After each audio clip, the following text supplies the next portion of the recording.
naman ang paghahanda ng mga taga-Florida sa Amerika sa paglandfall ng Category 5 Hurricane Milton. Kabilang dyan ang halos 200,000 Pilipino roon. Yan na ang Frontline News Abroad ni Elaine Fulgencio.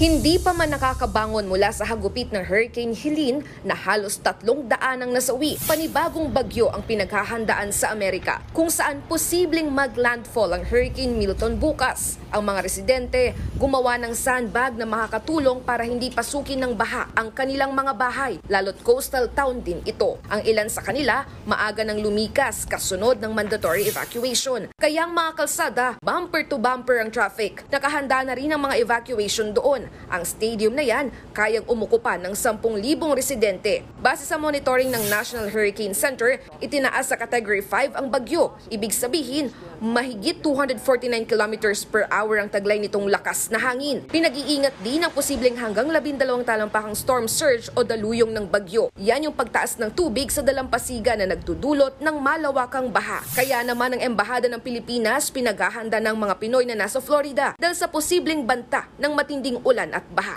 Sa huling tala ng Philippine Embassy, mahigit 178,000 ang mga Pinoy na nakatira sa Florida. Nagbabalita mula sa Frontline, Elaine Fulgencio, News 5. Mga kapatid, Cheryl Cosim po, huwag maging huli at maging una sa lahat sa balitaan. Para sa tuloy-tuloy na talakayan sa Frontline, mag-follow at mag-subscribe sa social media pages ng News 5.